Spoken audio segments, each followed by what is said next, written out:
Wow, just wow. Okay, napagod sila, napagod din kayo. Yeah. And looks like you guys are ready for a drink on our mobile bar. But that'll be later, okay? That'll be later. Now, we would like to call on Irish Pelonio para po umpisahan ang ating programa, of course, with a prayer. Irish? Hi! You're Irish. Yes, you are. Okay. Okay. May I invite everybody to please join us? And please, everybody, tayo po tayong lahat. Let's all rise for the national anthem. Just kidding, just kidding. Yeah, just a prayer. Okay, let's bow our head and let's pray. Lord God, thank you for today, Father God. Thank you for a successful wedding of our sisters, Father God. Thank you, Lord, that you have guided us. Thank you for the blessings, and thank you for the love that you had poured out, Father God. And Lord, as we continue to do these events, Father God, may you help us, Father God, to enjoy this event for our bride and groom, Father God.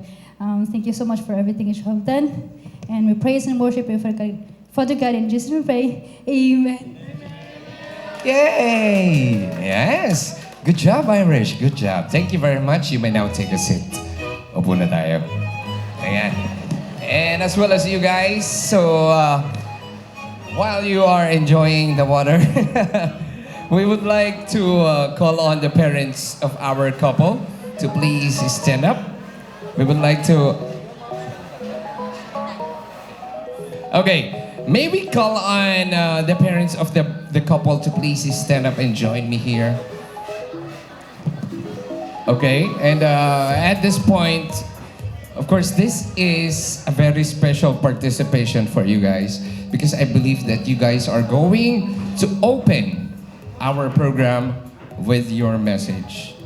Tama po? Yeah, yes. Okay, so let's have the parents of the groom first. Dito po tayo.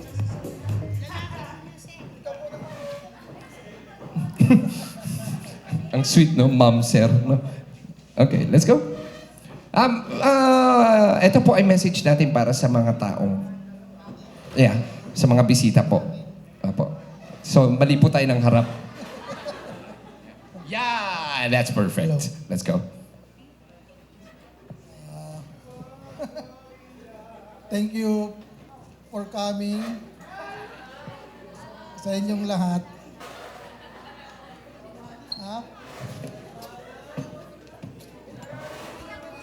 May ikaw na bahala magtuloy. Sige na. Okay, hello everyone. Good afternoon. Wow, MC. All right. So I want to say, praise you, Lord, muna. I want to thank God for everything. And of course, I want to thank first the may kumares. Dito daw. May kumares and kumpare. Nasa na ba yun? Ayan. So yung kumari ko is already in heaven. And I know you are here with us, joining, celebrating the wedding of our beloved son and daughter. Okay. So, let me express hello to you sa bagong dating. Yung aking gratefulness. Maraming salamat po sa lahat ng nag-attend, especially dun sa mga malalayo, sa mga ninong, sa lahat ng sponsors, sa friends ng aking anak, ng aking mga anak, at sa mga kapatid ko na galing bundok hibok-hibok. Maraming salamat sa pagdating. Ayan. So, we are, in behalf of our family, we are very grateful to all of you for coming and joining us this event. Thank you so much. Yun lang po ba? Yes, that's it. Thank you very much. Palakpakan po natin Mr. and Mrs. Jimenez. Maraming po salamat.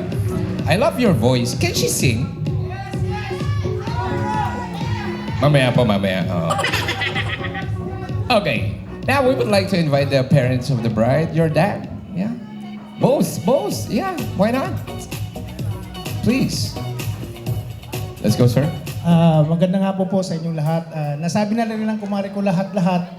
Yun din ang sasabihin ko, pero salamat sa mga nag-attend. Salamat. Nasabi na lahat ng kumari ko. Thank you po. Okay. Please. Hello!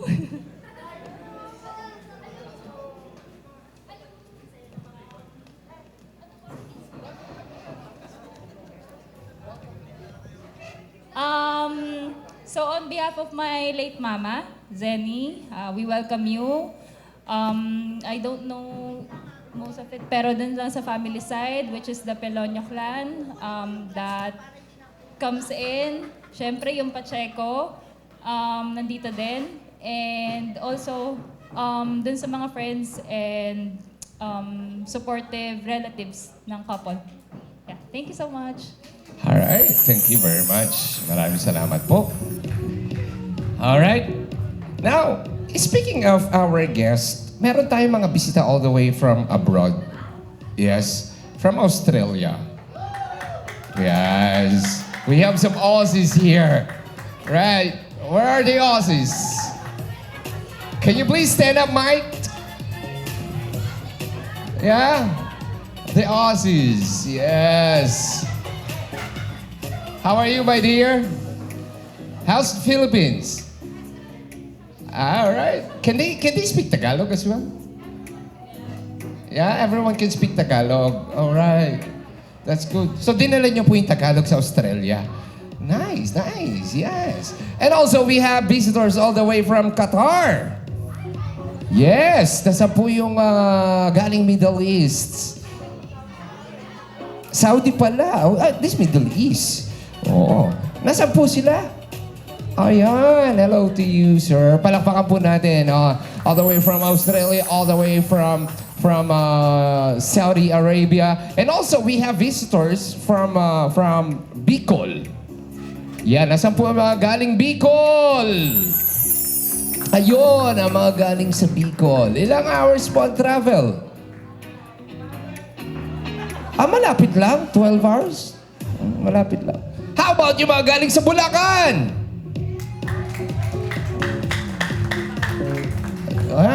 All the way from the north area. Saan po ito sa Bulacan?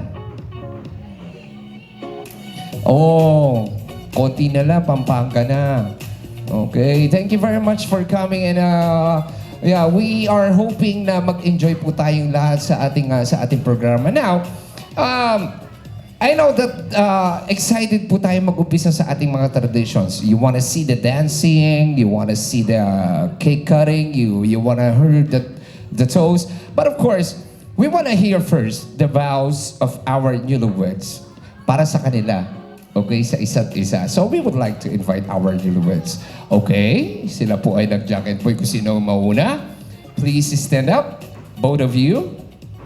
And I believe that you lose the game. Now, you will go first.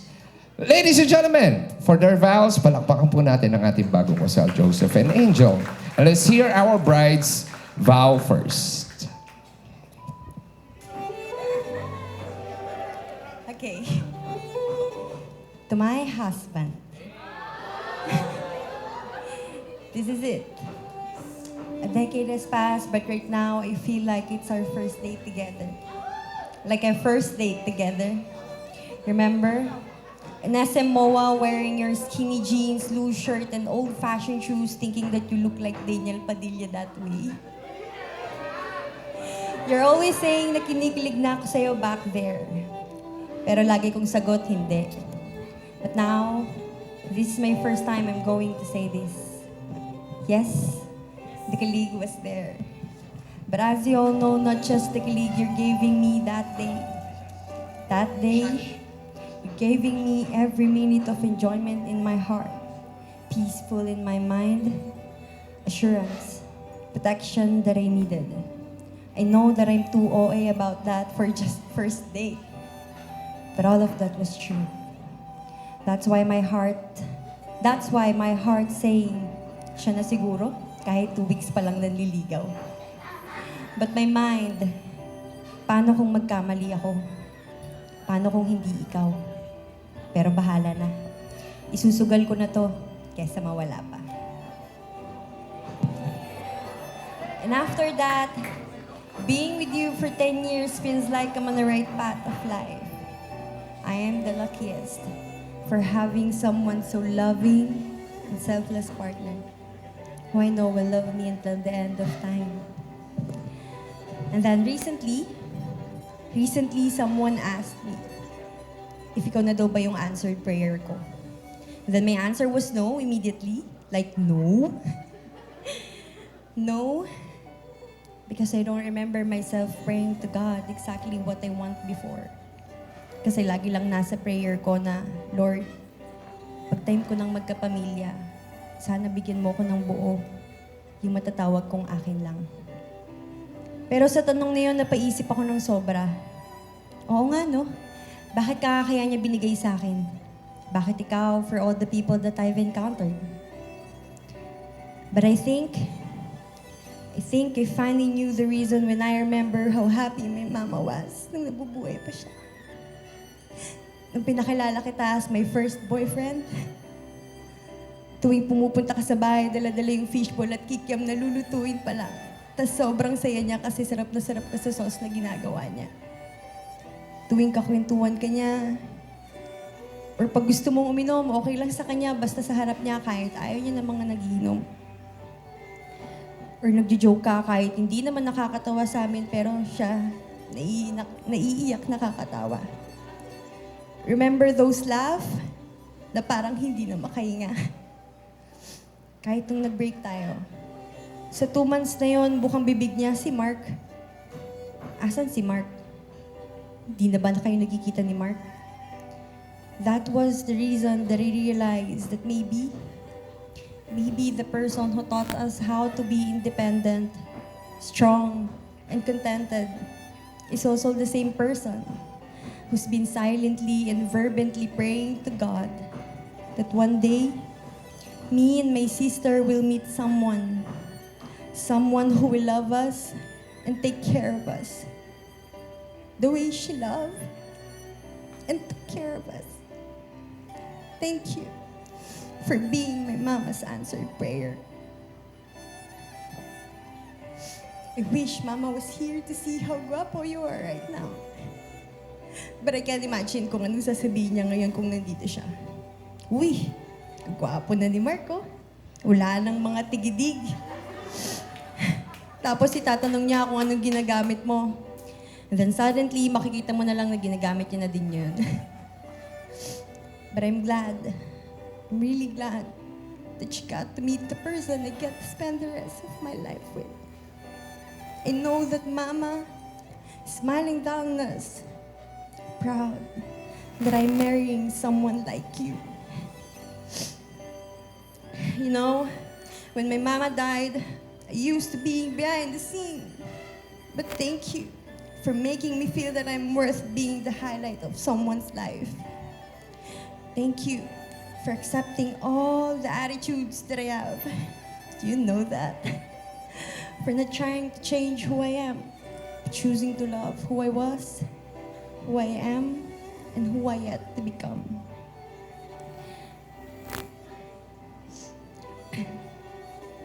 Your generosity is truly admirable, especially considering that you gave so freely despite not having any resourceful of your own.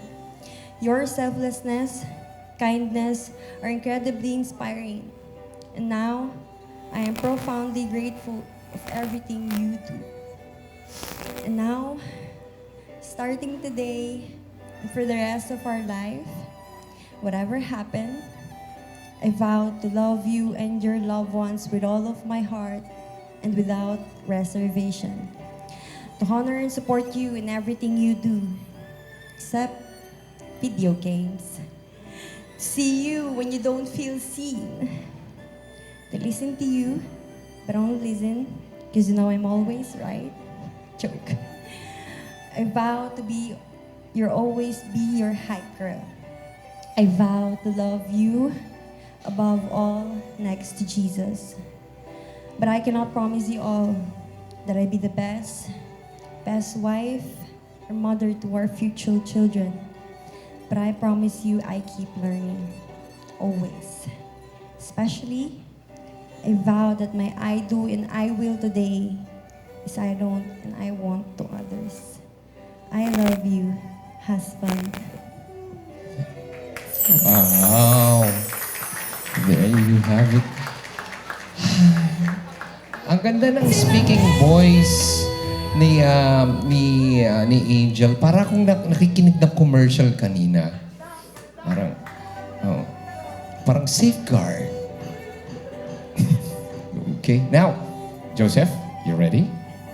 Yes. Deep breath, and then say your vows. I love.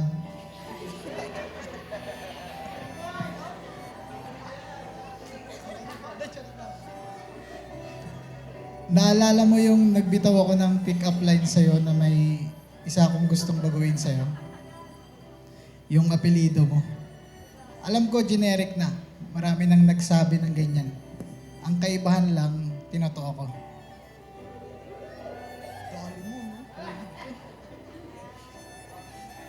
Sa wakas, kasal na tayo. 10 years in the making. Salamat sa pag-intindi. Lagi mong tandaan na mahal na mahal na mahal na mahal kita. Kahit anong mangyari, palagi kong pipiliin na mahalin ka araw-araw sa hirap at ginhawa. Darating ang araw at makakamit nating dalawa yung gusto nating buhay para sa bubuin nating pamilya at para sa sarili nating pamilya. Pangako na gagawin ko lahat ng makakaya ko bilang asawa mo na pasayain ka sa mga araw na malungkot ka, naiyak ka, at na problemado ka. Hindi talaga ako maletter na tao. Alam mo naman yan. Kaya para ma-express ko pa sa'yo yung pagmamahal ko, gagamit na lang ako ng mga sabong panlaba.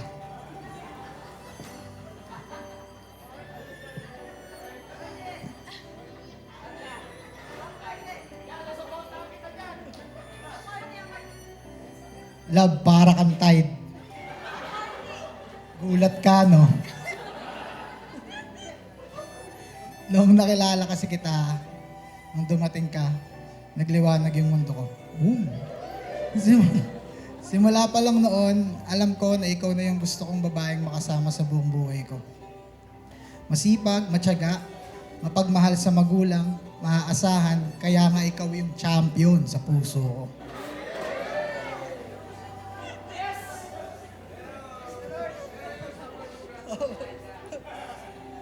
Alam ko na hindi pa natatapos dito yung mga pagsubok. Magsisimula pa lang yung mga problema, pero sabay tayong magsusurf para lagpasan yung mga alon. Kung sakaling tumaob man tayo sa laki ng alon, sisisid tayo na parang si Ariel, hanggang makarating tayo sa dulo. Kung mapapansin nyo, konti lang yung alam kong sabon. Hindi kasi po ako naglalaba. Hindi ko na din po binanggit yung pride. Alam nyo na siguro kung bakit po.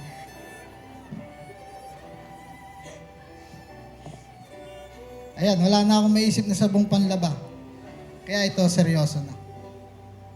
Gusto ko magpasalamat kay Lord dahil binigyan niya ako ng isang katulad mo.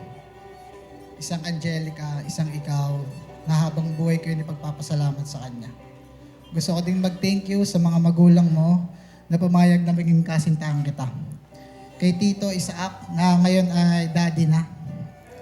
At kay Tita Sinaida na ngayon ay si mama na. Love, gusto ko na malaman mo ulit na mahal na mahal na mahal kita at mas importante ka sa Dota. Tante mo talaga. Mag-aaway tayo ulit, magbabati, magkakaproblema tayo, maayos natin ulit. Basta kahit anong haman pa yan, tandaan mo, hindi kita iiwan at mahal kita palagi. At yon, kung mapapansin niyo po, yung mga last words, yung mga last na sinabi ko, puro mababango. Kasi po pagkatapos ng maglaba, downy na.